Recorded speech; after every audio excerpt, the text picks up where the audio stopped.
Pernah kepikiran nggak soal hubungan antara etika sama keuntungan di dunia perbankan? Nah, kali ini kita bakal kupas tuntas sebuah studi yang menarik banget soal ini. Oke, kita mulai dari pertanyaan besarnya dulu ya. Di dunia keuangan yang serba cepat, apakah berbuat baik itu ya beneran bisa menghasilkan cuan? Apakah punya nurani itu justru bikin untung? Nah, untuk menjawab pertanyaan itu, kita akan masuk ke dunia yang pas banget buat jadi contoh, perbankan syariah. Kenapa? Ya karena dari dasarnya aja, bank-bank ini memang dibangun di atas fondasi etika.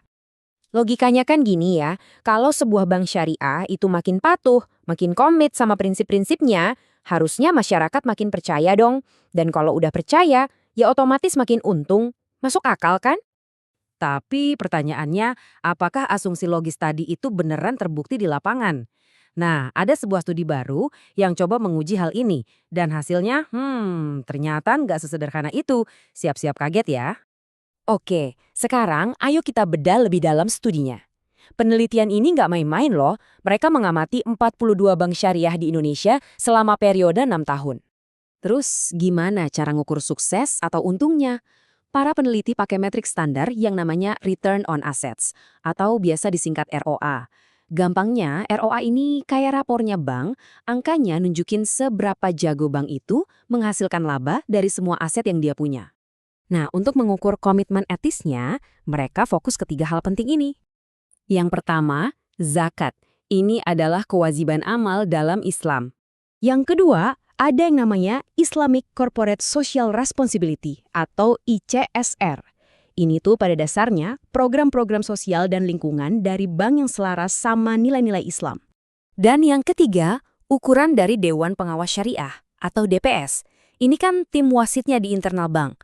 Isinya para ahli yang tugasnya memastikan semua operasional bank itu udah sesuai sama aturan syariah. Nah, ini dia bagian paling serunya. Waktu kita bandingkan antara harapan, logika kita tadi, dengan kenyataan yang ditemukan dari data. Hasilnya beneran bikin mikir. Oke, kita mulai dari zakat. Ekspektasinya kan, ya namanya juga ngeluarin uang buat amal, pasti bantu masyarakat. Tapi mungkin laba jadi sedikit berkurang kan? Tapi ternyata salah besar. Realitanya, studi ini nemuin kalau bayar zakat itu justru punya dampak positif yang signifikan ke laba. Kok bisa? Karena tindakan nyata ini membangun reputasi dan kepercayaan publik, yang ujung-ujungnya bikin nasabah makin loyal. Lanjut ke ICSR, alias program sosial. Harapannya, investasi di sini bakal bikin citra bank makin kinclong dan keuntungannya naik. Tapi kenyataannya, ini yang mengejutkan. Penelitian ini nggak nemuin pengaruh apa-apa. Sama sekali, nol besar dampaknya ke profitabilitas. Dan kejutan terakhir datang dari Dewan Pengawas Syariah. Logikanya, makin banyak anggota dewan, pengawasannya makin ketat, kinerjanya makin kuat dong. Ternyata nggak juga. Jumlah anggota dewan ternyata juga nggak ada hubungannya sama sekali dengan laba bersih bank.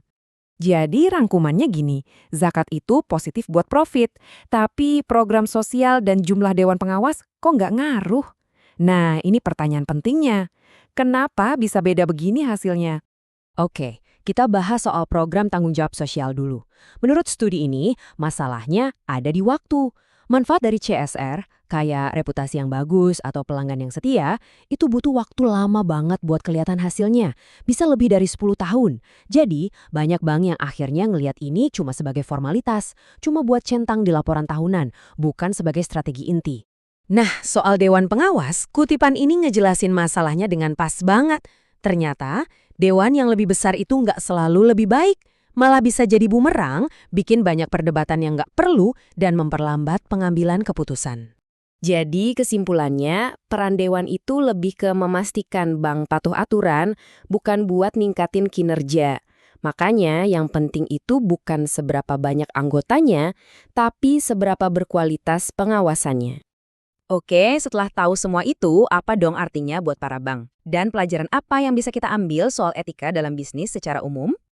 Intinya begini, kalau mau prinsip etis itu beneran bisa menghasilkan keuntungan, penerapannya nggak bisa cuma buat seremoni doang. Harus strategis, harus punya dampak yang jelas dan terukur. Jadi ini bukan soal punya program A, B, C, tapi lebih ke bagaimana program-program itu dijalankan. Apakah eksekusinya bagus? Apakah beneran menciptakan nilai yang nyata? Itu yang jadi pembeda. Nah, ini yang mau saya tinggalin buat jadi bahan pikiran kita semua.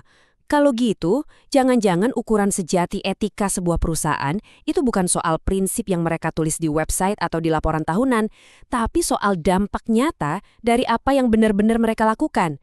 Jadi, antara menjadi baik dan melakukan kebaikan, mana yang lebih penting?